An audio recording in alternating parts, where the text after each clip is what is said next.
student. I am Noshina Nigar. Hope you all are in pink of health. Today I am going to teach literature to class 8. I shall start with the poem Lines Composed in a Wood on a Windy Day by Annie Bronte.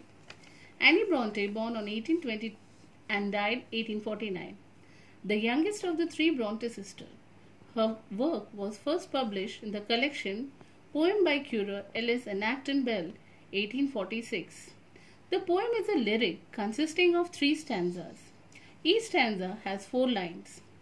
I shall first read the poem with the pure intention to enjoy the poem. My soul is awakened, my spirit is soaring, and carried aloft on the wings of the breeze. Around me the wild wind is roaring, arousing to rupture the earth and the seas.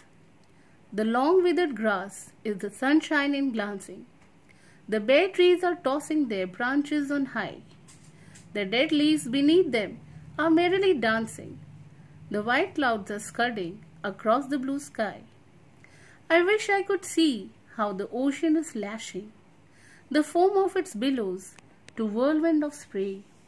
I wish I could see how its proud waves are dashing and hear the wild roar of their thunder today. The poem is a beautiful expression of the speaker's enjoyment of the wild weather. With a sense of exhilaration, she describes the wild wind that is bringing everything to life in the wood, where she is walking, and she shares with the reader her longing to witness its effect on the sea. These lines very well state her feeling, lashing against the rocks and the sea wall and sending up giant whirlwinds of spray. The speaker says that her soul is awakened, her spirit is rising high, as if it is being lifted up by the breeze. The wild wind is roaring all around her, evolving a feeling of extreme pleasure and happiness all over, on the earth and in the sea. The long dry shriveled grass is shining in the sunshine. The trees which have shed their leaves are moving their branches to and fro, side to side, back and forth on the air. The leaves, the dry leaves beneath, the branches, the cloud are moving swiftly and smoothly across the blue sky. The ocean waves are beating against the shore. The mass of small bubbles on top of the waves are turning into columns of spray that move round and round. She wishes that she could see that. She wishes that she could see how the large and tall waves are dashing against the shore, and she wishes she could hear the roaring waves' loud thunder like noise that they make. After this explanation, children, I would like to explain you the theme or the idea in the poem. The theme or the idea in the poem is a celebration of the beauty of the forces of nature. It's a celebration, and the forces of nature is a strong wind here. I hope you understand. The poetess is strongly affected and influenced by the beauty of the nature, the strong wind, the force of the nature. Then next we come to the style of the poem.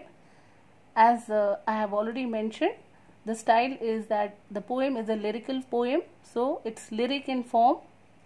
Tone and mood of the poem. The poetess is in the mood of exhilaration. She is overjoyed. Exhilaration means happiness, excitement and joy. So she is very, very happy. And next we come to the poetic device.